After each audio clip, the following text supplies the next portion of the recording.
ಕ್ಷೇತ್ರವಾದ ಚನ್ನಪಟ್ಟಣದಲ್ಲಿ ಕಾಂಗ್ರೆಸ್ ಅಭ್ಯರ್ಥಿ ಸಿಪಿ ಯೋಗೇಶ್ವರ್ ಭರ್ಜರಿ ಗೆಲುವನ್ನ ಸಾಧಿಸಿದ್ದಾರೆ. ಆ ಮೂಲಕ ಪಕ್ಷದ ಶಿಸ್ತು ಕ್ರಮದಿಂದ ಸಚಿವ ಜಮೀರ್ ಅಹ್ಮದ್ ಬಚಾವಾದ್ರ ಅನ್ನೋ ಮಾತುಗಳು ಕೇಳಿಬರ್ತಿದೆ. ಕರ್ನಾಟಕ ಉಪಚುನಾವಣೆಯ 3 ಕ್ಷೇತ್ರಗಳಲ್ಲಿ ಕಾಂಗ್ರೆಸ್ ಭರ್ಜರಿ ಜಯ ಸಾಧಿಸಿದೆ. ಮುಖ್ಯವಾಗಿ ಕಾಂಗ್ರೆಸ್ ಮತ್ತು ಬಿಜೆಪಿ ಜೆಡಿಎಸ್ ಮೈತ್ರಿಕೂಟದ ಪ್ರತಿಷ್ಠೆಯ ಪ್ರಶ್ನೆಯಾಗಿದ್ದ ಚನ್ನಪಟ್ಟಣದಲ್ಲಿ ಕಾಂಗ್ರೆಸ್ ಅಭ್ಯರ್ಥಿ ಸಿಪಿ ಯೋಗೇಶ್ವರ್ ಜಯಭೇರಿ ಬಾರಿಸಿದ್ದಾರೆ. ಬರೋಬ್ಬರಿ 25,413 ಮತಗಳ ಅಂತರದಲ್ಲಿ ನಿಖಿಲ್ ಕುಮಾರಸ್ವಾಮಿ ವಿರುದ್ಧ ವಿಜಯವನ್ನ ಸಾಧಿಸಿದ್ದಾರೆ. ಆದರೆ ಮತದಾನಕ್ಕೂ ಮುನ್ನ ನಡೆದ ಕೆಲ ಘಟನೆಗಳು ಕಾಂಗ್ರೆಸ್ ಪಕ್ಷಕ್ಕೆ ತೀವ್ರ ಹಿನ್ನಡೆ ತರೋ ಅನುಮಾನವಿತ್ತು. ಮುಖ್ಯವಾಗಿ ವಕ್ಫ್ ಸಚಿವ ಜಮೀರ್ ಅಹ್ಮದ್ ಖಾನ್ ಹೇಳಿಕೆಗಳು ಮತ್ತು ವಕ್ಫ್ ವಿಚಾರವಾಗಿ ಅವರ ನಡೆಗಳು ರಾಜ್ಯದಲ್ಲಿ ಕಾಂಗ್ರೆಸ್ ಸರ್ಕಾರದ ವಿರುದ್ಧ ಮತದಾರರು ತೀರ್ಪು ನೀಡಬಹುದು ಅನ್ನೋ ಅನುಮಾನ ಎಲ್ಲರಲ್ಲೂ ಇತ್ತು.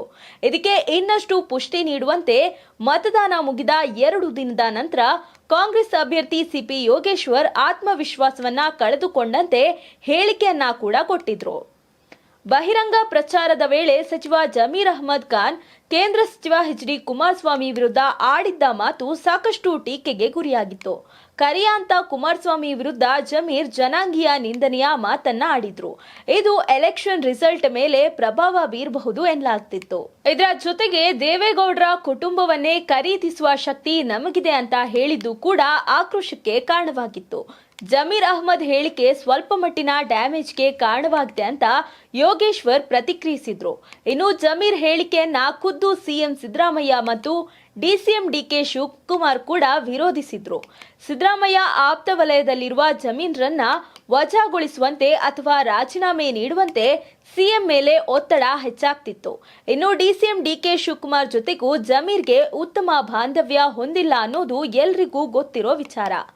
ಸಿದ್ದರಾಮಯ್ಯನವರೇ 5 ವರ್ಷ ಮುಖ್ಯಮಂತ್ರಿ ಅಂತ ಜಮೀರ್ ಅಹ್ಮದ್ ಸಾಕಷ್ಟು ಬಾರಿ ಹೇಳಿದ್ರು. ಇದು ಕೂಡ ಕಾಂಗ್ರೆಸ್ನ ಒಂದು ವಲಯದ ಕೋಪಕ್ಕೆ ಕಾರಣವಾಗಿತ್ತು. ಹಲವು ಎಚ್ಚರಿಕೆಯ ನಂತರವೂ ಜಮೀರ್ ತಮ್ಮ ಮಾತನ್ನ ಮುಂದುವರಿಸುತ್ತಿದ್ರು. ಕೊನೆಗೆ ಕೆಪಿಸಿಸಿ ಅಧ್ಯಕ್ಷ ಡಿಕೆ ಶಿವಕುಮಾರ್ ಕರೆದು ವಾರ್ನಿಂಗ್ ಕೂಡ ಕೊಟ್ಟಿದ್ರು. ಈ ಎಲ್ಲ ಕಾರಣದಿಂದಾಗಿ ಚನ್ನಪಟ್ಟಣದ ಸೋಲು ಗೆಲುವಿನ ವಿಚಾರ ಸಚಿವ ಜಮೀರ್ ಅಹ್ಮದ್ ಖಾನ್ ರಾಜಕೀಯ ಭವಿಷ್ಯಕ್ಕೆ ಸಂಬಂಧಿಸಿದ್ದಾಗಿತ್ತು.